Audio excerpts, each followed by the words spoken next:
It's so tough because you need to understand your job and how to do it. You need to figure out the dynamics in your office with your coworkers.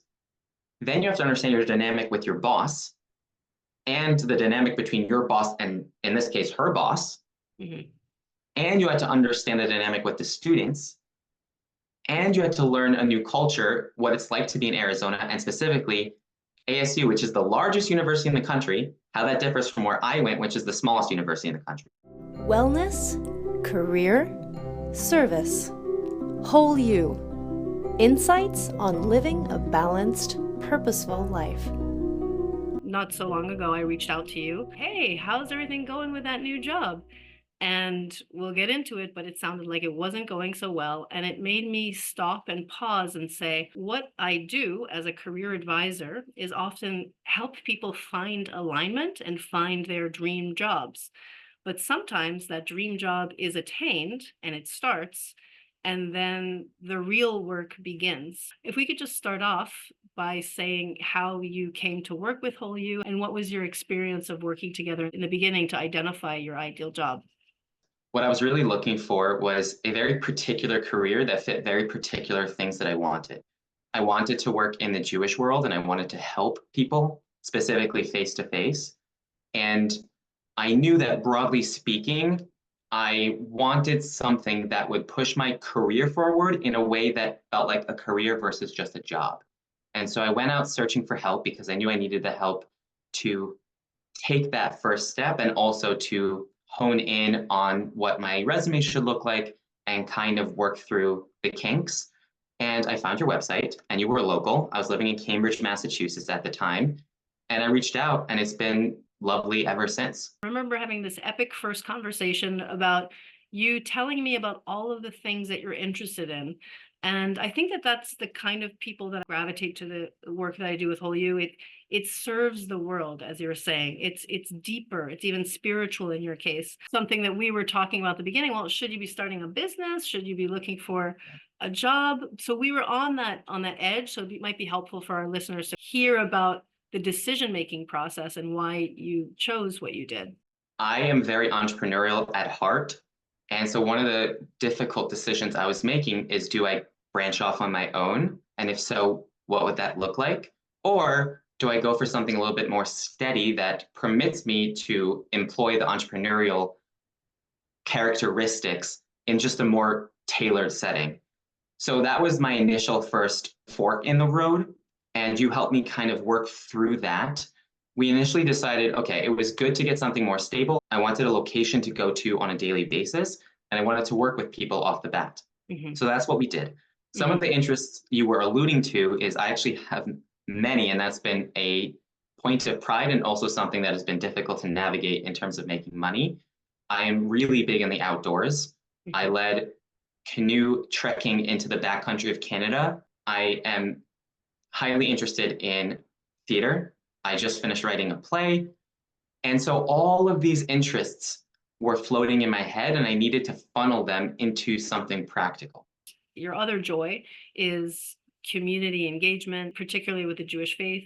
And so it just came to my mind, oh, I remember when I was working at Harvard College, working for the Foundation for Intercultural and Race Relations, we dealt with different student groups, and one of them was Hillel. So I think I had mentioned that as, have you looked at Hillels around the country? And you seem to like that idea and took it further. My father had always mentioned to me that I would make a good Hillel rabbi because I also went to rabbinical school. I did not want to be a Hillel rabbi, but the idea of Hillel seemed interesting. But I didn't give it much thought for a couple of years, and then you mentioned it. I was like, okay, now I should actually take a look into the organization. I found the organization to be one that I really appreciated from the inside. I went to college. Of course, I knew what Hillel was, but how it functioned as an organization was new to me. And the fact that they not only offer religious events, but also social and cultural events as well was highly interesting to me. So I remember when you said that, it sent a little bit of a light bulb off in my mind, and I said, hey, let's check this out. And I remember when you were job searching and applying for jobs and interviewing, we touched base several times as, we were getting so excited and this is the one and this is the one. And then wait a second, it didn't happen. You were a finalist. That happened a couple times. And I remember asking you, I said, what do you think it is as you reflect? And this is when you actually got the job that we'll be talking about. What was it that you felt kept you from getting those other jobs that you were so close to getting? It's a good question. I remember interviewing, I think it's 7 different Hillels in probably like 5 or 6 different states. I got to the 4th round and in at least 2 places before landing the one that I ended up taking, which was after 7 interviews. And so during the process of interviewing so many times for so many different versions of Hillel, it became apparent to me that there were 2 things that they were looking for. One, was I prepared for the interview? Did I do my research? Was I aware of who was working there and their organizational practices? And the second is, why do you want to work at this one? Why do you want to live in, let's just say, North Carolina or Maryland, or in this case, Arizona? What is drawing you to this place that will comfort us in knowing that you will stay here?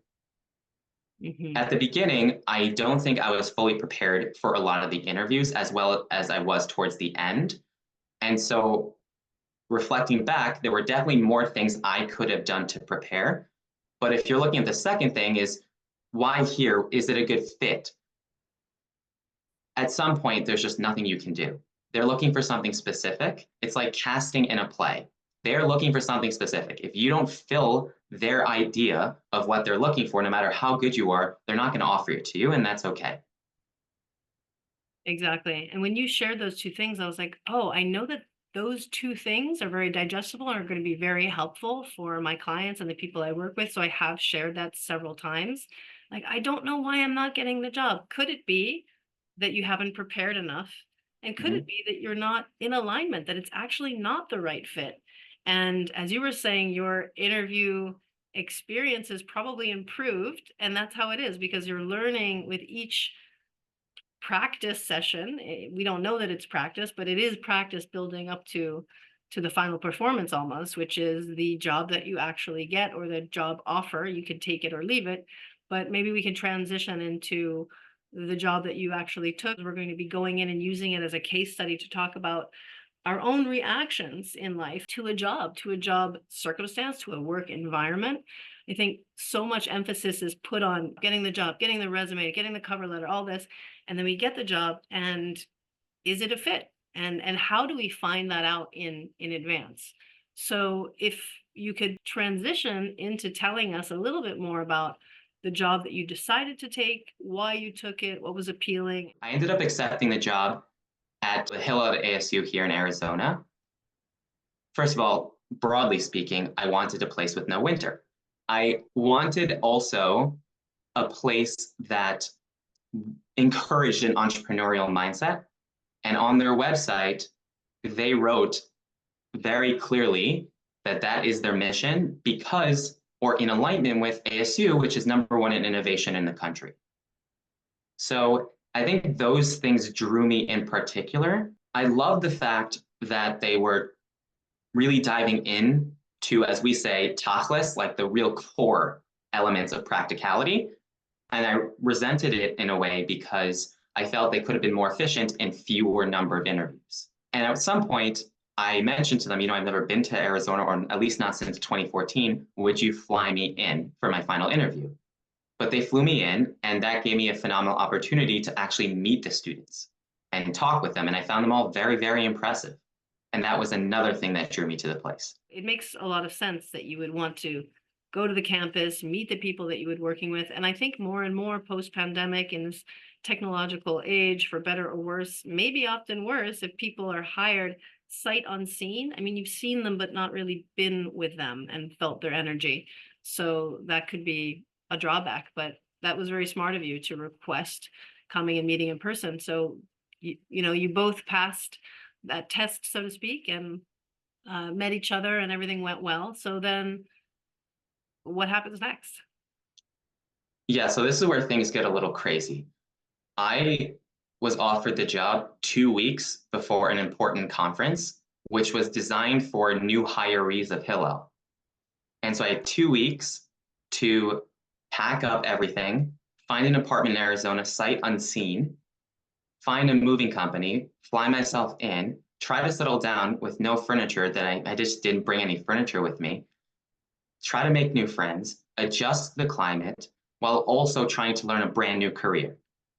And instead of being introduced to the office first and the vibe and understanding the ins and outs of my job, my very first thing was to fly to St. Louis for this new hiree conference. I ended up making a tremendous amount of friends who I still consider my friends, but it was a really hectic time. And then I flew back after 3 days. And then the following Monday, I flew to LA for a second conference. Oh, wow. And then after a few days of that, I flew back. And then the following Monday, I started work. And that was also the same week that students were coming. And this rush and feeling pulled to all sides was not beneficial to me. And looking back, did not set me up for success. Right. I think once they realized that they were getting so close to the school year and needed someone, I think it accelerated the process. But this goes back to what I was saying. I think they could have accelerated the process earlier so that I had more time to find an apartment, find a roommate, adjust, settle in, and then learn the job before going through all of these conferences. So it was a little tough. I wonder to what degree employers like think of, oh yeah, this guy needs to get rid of everything he owns and move across country. And we know many people know what that experience is like, and it's you're uprooting and you're starting again. And so there has to be a lot of empathy and maybe communication on your part. To what degree did you feel comfortable saying, well, I'm just getting settled. This is a lot for me. This is a lot of new data, new people, new input. Because I think everybody relates to that experience when you get a new job, no matter where it is. You're learning new processes, you're learning new faces, new names. So how did you feel? Because you're a great communicator. I think you're very articulate. It probably comes from your stage experience and theater. And so how was that communicating? I'm a little overwhelmed here with all the things that are going on. It's a great question, and thank you for the compliment. I will put it on my fridge. I think that there were a couple dynamics going on, and it was difficult for me to parse out the threads. And in terms of communicating, I was going through so much. There was so much in my head that it was sometimes difficult to understand for myself what I wanted or what I needed. And we'll touch on this later in terms of the mental health struggles I went through as well. Now, I think if I pulled back the lens a little, there were a few, I wouldn't call them red flags, but just a few warning signs. One of which was that my boss and I just had very different energies and very different communicating styles, very different ideas of what humor is. And that became a tremendous, tremendous issue later on. But I didn't know that at the beginning. If you are lighthearted, you've already cracked a couple jokes, you are a comedian, I think you've done even stand-up. So that comes with the territory. What I'm gathering is that you might need to hold back who you really are to fit into a new circumstance. Did it feel like that at all? Oh yeah, that's what it became. Yeah. Is walking on eggshells. My former boss asked me at the very beginning, why are you not asking me for more help? And I told her, I don't have good experiences with asking bosses for help. I've been conditioned not to do that. She comes from a social work background, and she presented herself as a safe listener and someone I could open up to. Again, something that ended up not being true. But at the beginning, I was realizing, okay, actually, I have a lot of work to do on myself as well, because I am holding myself back out of trauma, fear of whatever. And as they were very happy to remind me, there were areas of communication that I needed to work on. So I feel that I am articulate, but when I'm in certain environments, my body shuts down and my mind shuts down. And I retreat into myself and I present a very different person. And that was one of the grievances they had with me within the first 2 months is, why do you seem so stiff? And I found that to be an odd thing to be brought into their office to discuss, because it wasn't intentional. When you are someone like me who communicates via jokes and humor, it is very important to understand the line that each person has so that you don't cross it.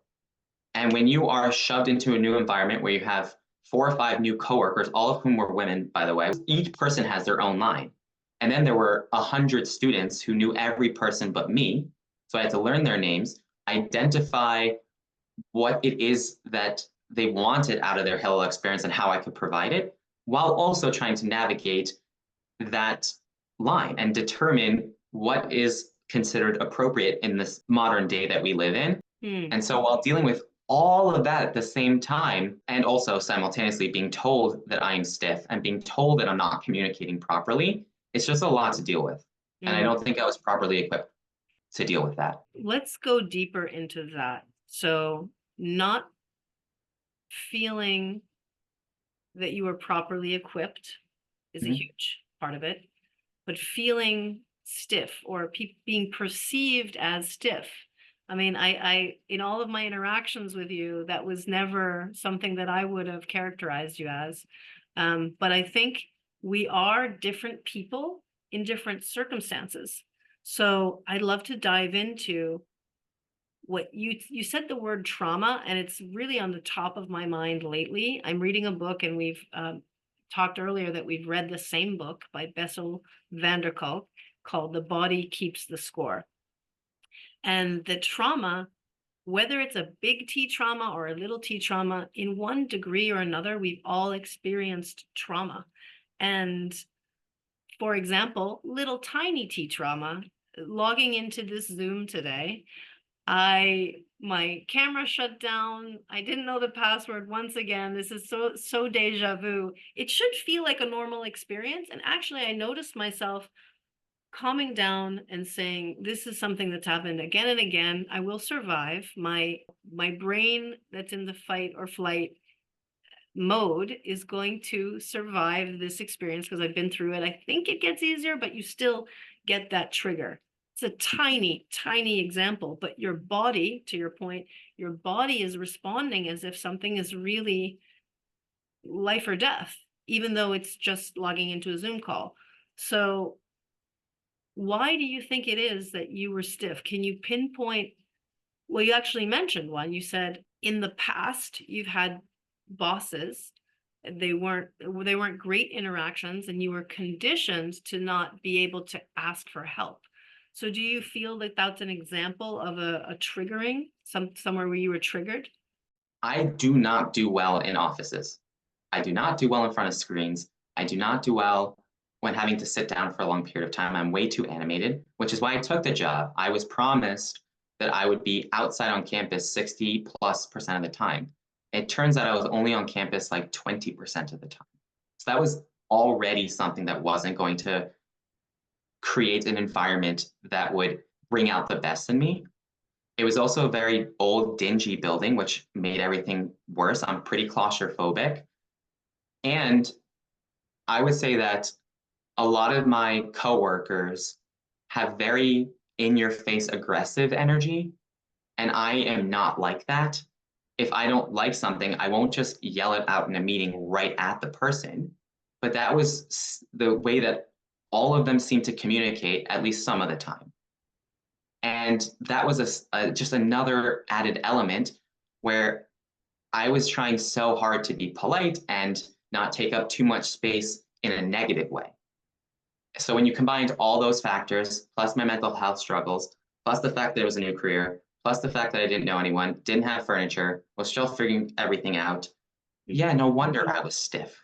Yeah, you were in survival mode, trying to learn and adapt to all of these new stimuli and people, and therefore your body, they were picking up on your energy and you were feeling stiff. These scenarios put a mirror to us and show us how we're behaving in certain situations. And what I'm hearing you say is this was not a fit. The building where you were sitting, the activities, you went in with an expectation of being able to meet more people, and it was just not aligned. It was not meeting that second category that you had said earlier about being aligned. Yes, you're prepared, but you're aligned and it's a fit. It was a fit in a theory. I guess there's multiple layers of fitting, but when you got down to it, the day to day was not a fit. And I'm wondering, just as a learning and to be able to help other people to see these red flags in advance of getting a job, because here you are, uprooted from Boston, went all the way to Arizona, started this new life. If you remember back to one of the exercises in the Whole You process, visualizing your ideal job down to the chair you're sitting on. What color is the wallpaper? How are you interacting with your colleagues? These are the kinds of things that I encourage people to think about, because it's not just the actual work that you're doing, it's about so much more. The cultural fit, the management style, the humor even. Because I think when we're interviewing for a job, we just want the job. You know, we want to get it. We don't want to be rejected. We want to be accepted, and we think it's aligned. But again, there's these multiple levels of alignment. What kinds of advice or recommendations do you have for people to read between the lines and ask questions about, maybe you can even list off all of the things? Yeah, all excellent points and questions. What I would have liked to have asked at the beginning, we always ask questions about work culture. What is the work culture like? What are my coworkers like? But it's more than just what they think the culture is. It's what you perceive to be the culture. So listen to what they say, and then trust yourself to see what you see, and compare what you see versus what they say and see if they line up. If they don't line up, that's a problem. How long has each of those people who are currently employed worked there? That sometimes will tell you if there's a lot of turnover. And if there's a lot of turnover, the question is why? Mm-hmm. I think another question that I could have asked is, what do you expect from me non-professionally? So you expect all of this from me professionally. I have tasks to complete. And one of the things they kept reminding me is, you are too task focused. Think bigger. And I was like, okay, I'll think bigger. And I found that thinking bigger while also focusing on tasks that were still brand new to me was extremely difficult. And so if I had to choose one of the two things, I kind of wanted to just make sure that I learned how to do the job before I could start innovating in the job. Mm-hmm. And they expected me to be innovating from the get-go and managing from the get-go. I didn't manage people, but they wanted me to present myself as someone who knew what they were doing from the beginning. So if I could reverse engineer that into a question, it would be like, okay, there's the term manager in this title. Why? If I'm not managing people, what do you expect me to do that is different than if I didn't have that title? Mm-hmm. I think that would have been helpful to know, because it would have specified their intentions and their expectations. One of the things they kept reminding me is that I wasn't fulfilling their expectations. And it seems like I actually didn't have a clue what their real expectations were. And then once I found it out the hard way, I felt it was unrealistic. Interesting. So had I known all of these things in the beginning, I think that would have definitely helped me. They did not communicate the expectations that they ended up having? Some of the things were very vague and nebulous, like, we hired you as a manager, you need to stop asking questions. My boss said that a bunch of times, and this is the same boss who also said a couple of times, there's a barrier between us, why aren't you asking me for help? And at that point, you're like, okay, which is it? Right. Why are you being so hard on me on one side, and then also seem to present you being hurt that I'm not opening up to you? Like, what would you expect me to do? How would you respond? Mm-hmm. And I think that comes down to a whole other separate category, which is, what type of work style communication do you have? Are you someone who likes to be on top of things? Turns out she needed to always understand or be on top of every single thing I was doing at all times. At the beginning, I appreciated it because I was new. But I felt towards the end that it wasn't a, let me stand from behind you and help gently push you, or let me stand in front of you and gently pull you, or let me stand beside you and guide you, which actually is a song in Hebrew that we have. But it turns out that it was more of, are you doing it exactly the way I do it? And so it was stuff like that, which I found particularly confusing. And this actually relates to another realization, which is you just can't know everything going in. You'll never have a firm understanding or grasp of a person until you spend a lot of time around them.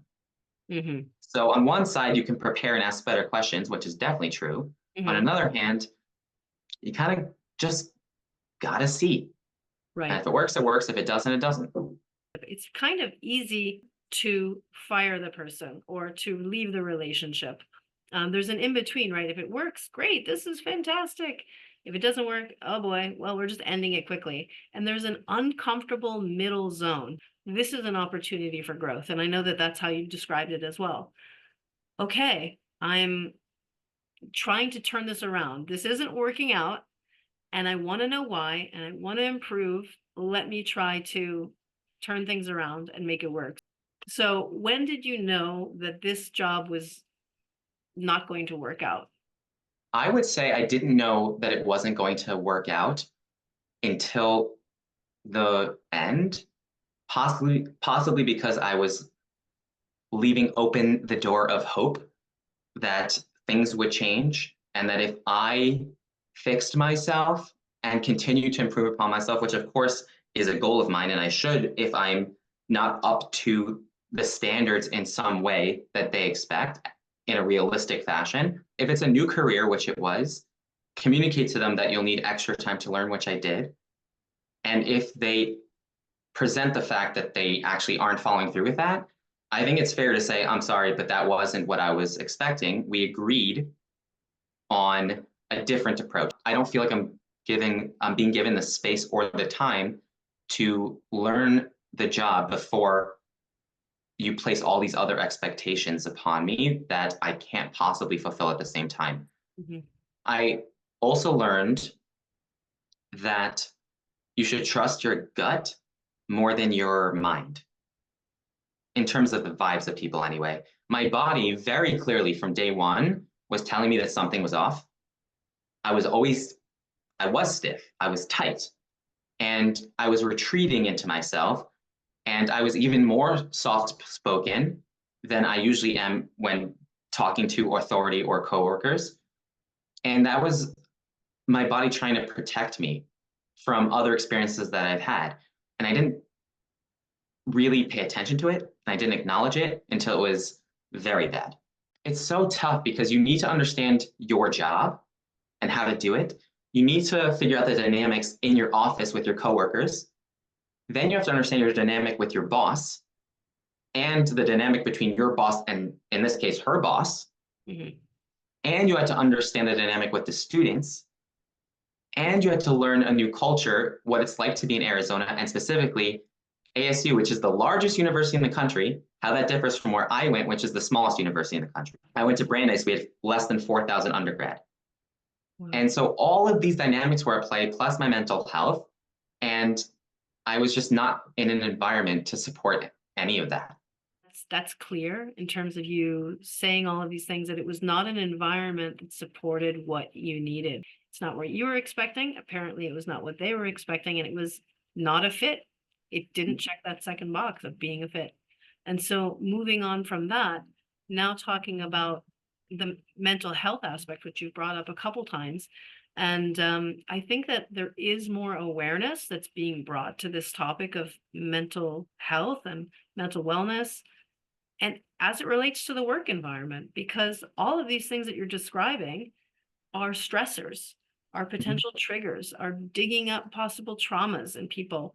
And I don't think that it's in a common, outspoken way yet. I feel like if it was, that things would be very different. But if you could share with us, and I so appreciate your vulnerability and your openness, being advocate and ambassador for the kinds of solutions or things that you've done to combat some of the anxiety and other emotions that you felt.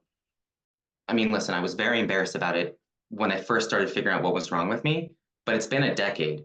And I have since realized that it's not my fault. It's only my fault if I don't do anything to fix it. And therefore, I'm not embarrassed to say that I'm so claustrophobic that I fainted twice on airplanes.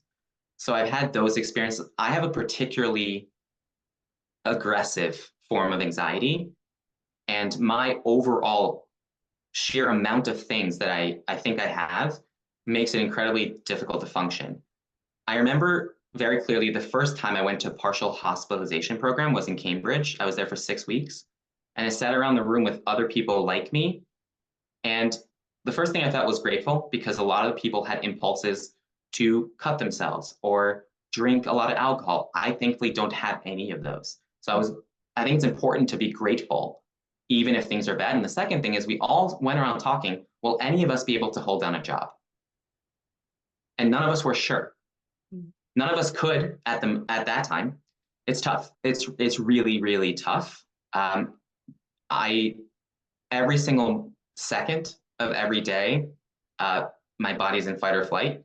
And so I will often be sitting on my couch, just shaking back and forth. The other night I had a 4-hour panic attack. I have, it's hard not to lose hope. And it's especially hard trying to function as an adult sometimes, going to the grocery store, paying bills, and especially learning a new job in a new career in a new place. So what I've learned is it's important to seek help. It's important to talk about it. It's important to meet other people like you. And it's also important to keep trying, because I happen to be gifted with certain talents, and I know which ones actually help me. It's very important to find those things in your life that take you out of your struggles. Thank you. Thank you for sharing that. And ideally, your job would be a place that would support you and be a place where you feel comfortable, where you feel you can be in joy, where you can contribute. No job that I know of is all roses. Even if you're an actor or a ballerina or a guitarist, or some of these jobs that are quote unquote dream jobs that some people would have wanted to do when they're little, you still need to book the gigs and deal with the manager and deal with the stage, and it's late nights, and there's always going to be drawbacks or quote unquote negative aspects that just come along with the job. But if you could leave us with some hope, in terms, to use your word, hope, of how to find an environment now, like all that you've been through, you found what you thought was going to be an ideal job, you took the job, it didn't work out for all these reasons that you shared, triggered some trauma, was not a fit in terms of the communication style, and on and on. What's next? And I wish you the best of luck and peace and tranquility and solutions, well, that you can find ways of managing this. And I almost don't want to say, well, what's next after that? Not to pressure you, but I know you mentioned at the very beginning, finishing a play. What other kinds of things are you excited about, which I think will give you hope and looking towards the future and optimistic about what's to come? I appreciate you asking that question, because I believe so strongly in following your gut instincts, and I need to be creative. It's not something I could control. I used to do improv comedy for 6 years. That was an outlet. And now it's through this. So I spent 5 years writing this play, and I'm very, very proud of it. Full length, 2 intermissions, 11 characters. I know a producer in LA I'm going to send to. I am going to send it to every theater contact I have in New York. I'm going to send it everywhere. And the need for relentless optimism is strong. That type of fuel, because if you just focus only on mental health, it's just downright depressing. And also, if I don't have this phenomenally exciting opportunity to present something that I created from scratch, that is why I keep going. It's because, I also keep going because of so many other reasons: amazing friends, family, the fact that I love baseball, want to be outside, love tanning. Like, I don't know, name a thing. I love so many things. So it's Yeah. important just to keep your, keep your hopes up. I love that. I'm imagining the people that you were surrounded with in the previous program that you said they're turning to alcohol or cutting themselves or these other destructive behaviors. But research proves getting some sunshine, walking in the forest, there's all of these different ways that are going to make your body feel at peace. So finding those ways to get out, to find the fuel, to activate the fuel within you, to get out and experience life and experience that joy and connect with the joy. But hopefully the next endeavor will be something that supports you more, and that you listen to your body this time and those cues to say, is this right each step of the way, and to communicate how you're really feeling. And hopefully sharing your truth will not fall on deaf ears, and that people will understand, and it will resonate, and they will empathize.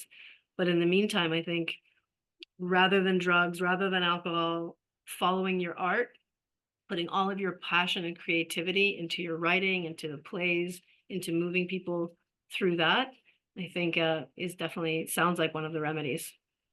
For sure. If you are going through something as severe as what I'm going through, if you have something creative that's a passion, fuel your mental energy into that. And if you have something athletic in any fashion, do that. I played basketball this morning because I needed that competitiveness in a healthy environment. I wanted people to be tough on me, but fair. And that way I can know, you know what? I'm tough enough to deal with this. What else can I deal with? So that's also important. Wonderful. It's very inspiring and exhilarating. You have these two sides that you're combating, the internal struggle, but then the connection to the outside, and sharing this with other people as we're doing now. Our intention is to connect with other people who might be feeling this as well. So thank you so much for your time and sharing all of this, Rafi. It was an absolute pleasure. As always, Shannon, you're the best. Thanks for having me, and continue doing what you're doing because you're doing good work. Thank you. You're so welcome. Toda raba. Bevakasha.